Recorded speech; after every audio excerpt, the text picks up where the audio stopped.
its principal sort of raison d'etre is to reduce society back to a blank state. What it says is that by introducing terror on a widespread basis into society, it basically reverts to a tabula rasa, or a blank state, where exterior control can be put onto the population. Just look at this interview screened on Sky News with some of the alleged rioters after the events. OK lads, I want you all to stand over there on that wasteland and wear these on your faces. Do they think we were born yesterday? Compare these mild disturbances with the poll tax riots or the miners' strike. They are like chalk and cheese. Now, if the intelligence agencies wanted to deliberately start this situation, it would not require a huge team or operation to do so. Control of the media is an important requirement, which MI5 operate like a puppet master controlling Pinocchio's strings. The other requirement to instigate these disturbances would be an event to start the ball rolling.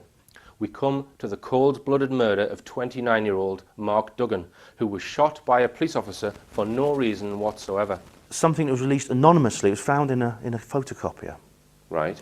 And it was discovered by somebody who then published it in a book. Right. No one knows who the author is. But it's done on behalf of a government then? Yeah, it's basically it's a do-it-yourself guide to the New World Order. It reads as a sort of guidebook which the manipulators need to follow in order to control people. Obsessed with unimportant things, and what Brzezinski describes this is amusement focus, like huge events like X Factor, like sporting events where you've got the entire populace basically splitting them down into teams, so they're arguing about each other and they're all focusing on something that's basically not important. That's one of the mainstays of the report from Iron Mountain, is to get the populace interested in things that are unimportant. Well, keep the masses distracted by matters of no real importance, and discourage investigations into what really interests them. Right. Right. And that describes our media perfectly, doesn't it? Yeah. Now, there are a number of methods that our media currently uses to trick people and to make it's perception management, essentially, make you think what they want them to think. One of the things that they use, I call it a phony bone of contention. So what this is they have a story that they create contention over. So there's an argument over something. And in the subtext of that story is a flawed assumption, which you automatically accept. It says, keep all mainstream media at a 6th grade level. Discourage technical creativity and give them junk food for thought. That was a quote. Junk food for thought is the phrase they use. Right. This story here, betrayal of a 7/7 bomb victim. Born to British parents, married to a British housewife. This was in the Daily Mail the other day. A symbol of British courage, so why is he now facing deportation? So inside the paper there's a picture of this guy who was a victim of the London bombings with a bandage on his head and he's got blood on his face. And for some reason, I don't know what the reason is, they're deporting him for something. So it's trying to get you emotionally involved in this argument to say, isn't that terrible? He was a victim of 7/7 and we're deporting him, it's terrible. But what is the subtext of that story? The subtext of that story is 7/7 bombings were carried out by terrorists. So you accept that automatically if you get involved in that argument.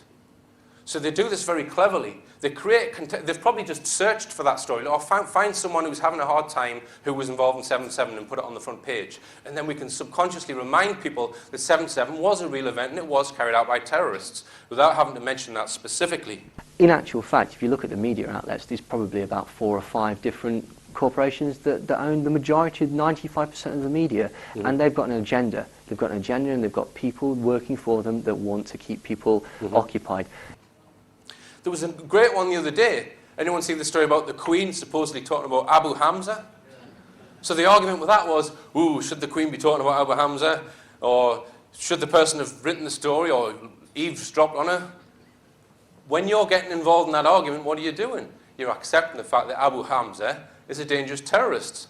Now, Abu Hamza was very good pals with Rashid Aswat. You don't know who he was? He's an MI6 agent. Now, it wouldn't surprise me if Abu Hamza is as well, or some kind of controlled entity. Yeah, they try to big up people and make them think that they can see through everything, Yeah. and that's one way of actually making sure that they don't see through everything. Yeah, it makes people feel secure, basically. Yeah. You know, and that's a criticism that's levelled against conspiracy theorists all the time. Oh no, you're just setting yourself up so that you're superior to people. You know what is up, what is down, what is left, what is right, and you're other from everybody else. That criticism uses exactly the same psychological process by criticising and saying there's no way that that could be real because I know that this is up, this is down, this is left, this is right, and I'm far, far too informed to be tricked. There was another one in the story in the press the other day. It was suicide bombers. Now, I'm very, very sceptical. Whenever they say there's a suicide bomber, I say, well, show me his leg and I'll believe it's a suicide bomber. Or show me his mother crying her eyes out. They never do, okay? And they were arguing over, someone said, oh, there was a teenager, it's terrible that they're so young, and then someone else says, no, he was 28 or something. So they're having an argument over how old the suicide bomber was. So what does your brain do when they're having that argument? It immediately goes, well, of course there's a suicide bomber.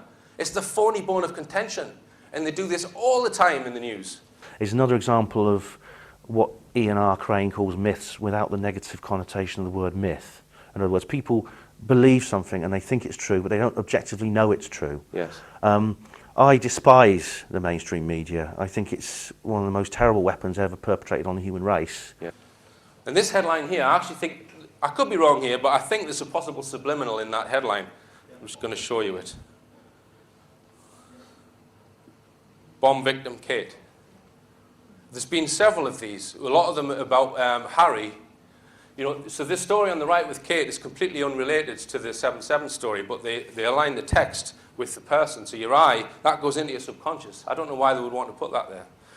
I think they're possibly planning some false flag thing involving the royals so that William can then be catapulted. No, I'm not saying they're going to kill anyone, but it's some fake event which will catapult William to the position of king. For instance, if you look at the subtlety and the ingeniousness of modern propaganda compared to, for instance, the posters for the First World War, you know, where Lord Kitchener points at the camera and goes, your country needs you, Yeah. you know, those posters. Yeah. It was all very simplistic, very childish. No one will fall for that now. No. So in a sense, the manipulators have to jump through more hoops than they used to because people are getting harder and harder to control. Yeah. I gave a presentation in Hebden Bridge, Yorkshire, just a few weeks after the events of 7/7. And it was one of the very first public presentations I gave looking at the deconstructing the events of 7/7 and demonstrating that the evidence that was in the public domain did not match the official narrative. And at the end of the evening, this gentleman came up to me, and I still have his business card, and he introduced himself, and he said that he agreed with everything I'd said, and in fact he shared with me some other information. And I looked at the business card, and it was a senior journalist with the Yorkshire Evening Post. And I said, well, this is great. I said, so when does your article appear? And he hung his head, shook his head, and he said, Ian, I wrote the article. He said, I submitted it to my editor, and my editor called me in and said, you know very well this can't go into print. If it goes into print, it'll be journalistic suicide. When one of the completely innocent supposed suicide bombers lost his life, what they did, he worked in a bookshop called the ICRA Learning Centre. This was in Beeston where he lived. I think it was in 2001. They sent some police officers and the media to that bookshop where he had worked, and it was selling things like John Pilger DVDs and 9/11 Truth videos.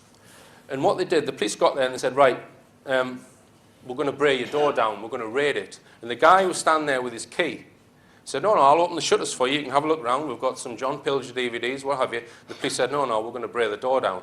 And the media cameraman was standing there, break the door down with the guy standing there with his key, and the following day, in the newspaper, Islamic fundamentalist bookshop raided by the police, who this supposed bomber worked at. That's called a psychological operation, and our newspapers are full of those bogus stories. I think Blair knew a lot. I mean, David Shayler claims he was an MI5 agent well before he became Prime Minister, or well before he became Labour leader. So I think Blair knows all about the terrorist plots being done by MI5, in my opinion. I can just tell by his body language when he's given his reaction, he knows about it. Whereas I think David Cameron, does he know the full? I don't know. I'm paraphrasing here, but essentially he said that none of your thoughts are your own. Your minds are moulded and your tastes are suggested. All your ideas are formed by people that you've never met, that have agendas that you've got no idea about.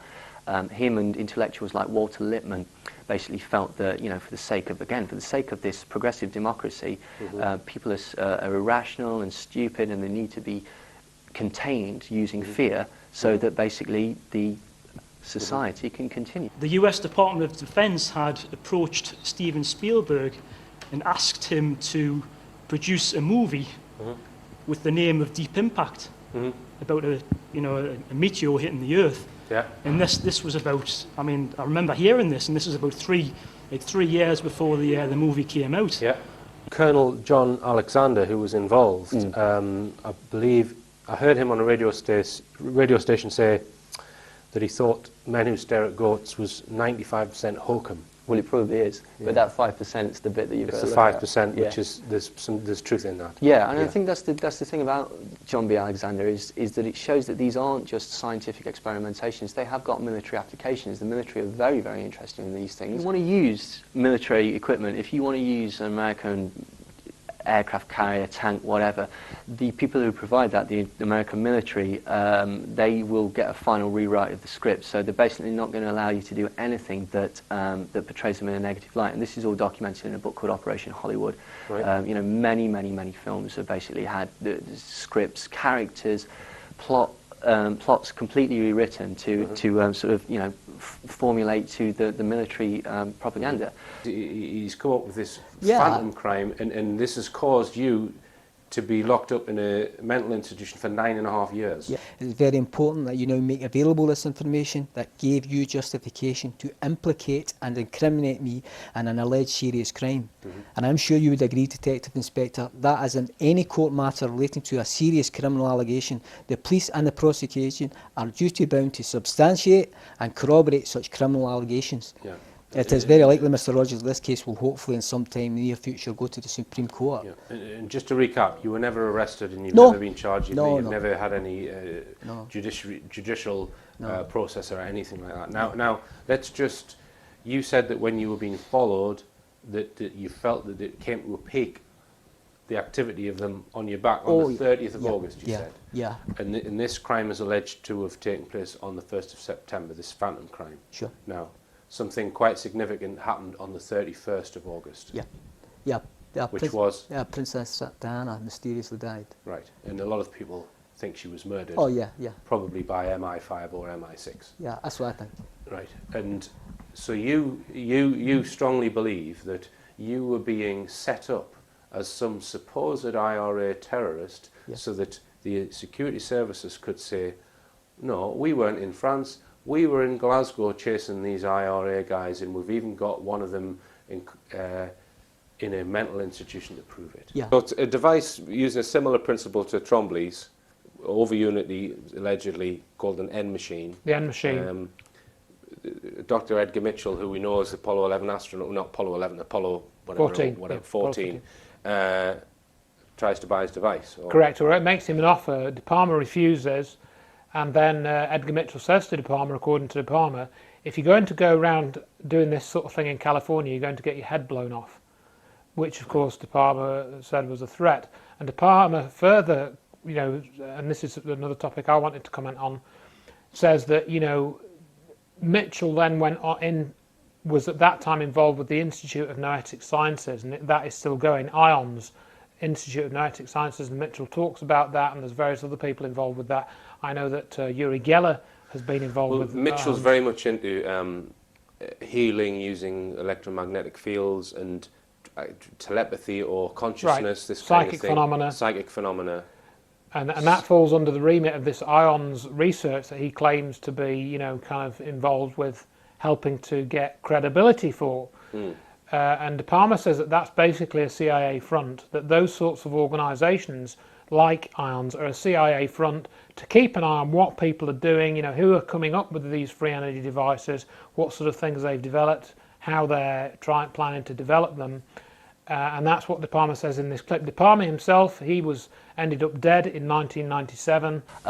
The sort of British arm of mind control would be the Tavistock Institute of Human Relations, which is ostensibly it's a charity organisation funded by Rockefeller, among other people, that deals with crowd control, applying psychological techniques to society and how to deal with mass brainwashing, essentially. That started in 1921, and in 1932 the directorship was taken over by a gentleman called Kurt Lewin, who was a German psychiatrist, and later he was taken over to America to start the OSS, which was the precursor to the CIA.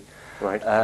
A lot of the techniques were using sort of Operation Paperclip Nazi officers that were brought over to America. This was after the war. This was after the war, Nazi but scientists, obviously this was yep. before 1953. So you could assume that basically the official start date of 1953 was probably not.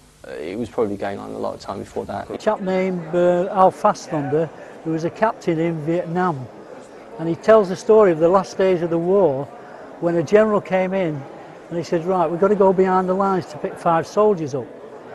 And he had 2 heavily armed guards with him. And he thought, this is a bit queer, a general going behind the lines just to pick 5 soldiers up.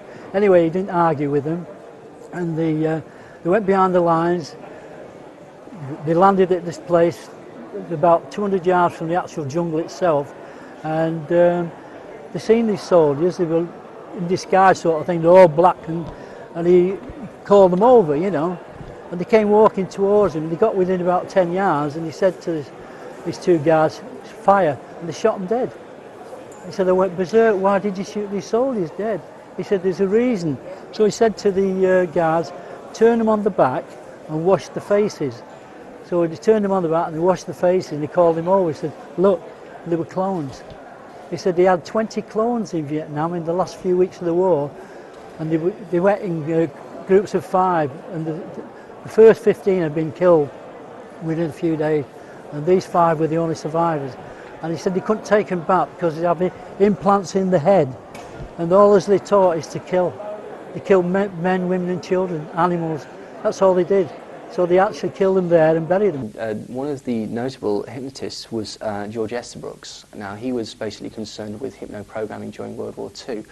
And one of the things that he said was that basically he can hypnotise any person to do anything without their knowledge or consent. He can hypnotise people to commit treason against their country, completely breaking their moral code, and without their knowledge. And this was later sort of confirmed by another psychiatrist, J.G. Watkins, who actually did experiments with soldiers. What he would do was he would hypno-program a suggestion into their head, and they would attack superior officers. And a similar thing happened with Mark Chapman, basically. Mark Chapman stood, after shooting Lennon, stood there reading The Catcher in the Rye, which a lot of people have suggested is his trigger. This is the thing that triggers his alternate killer personality. Because that's a key thing in hypnosis, isn't it, in control, is a word which will trigger that person into...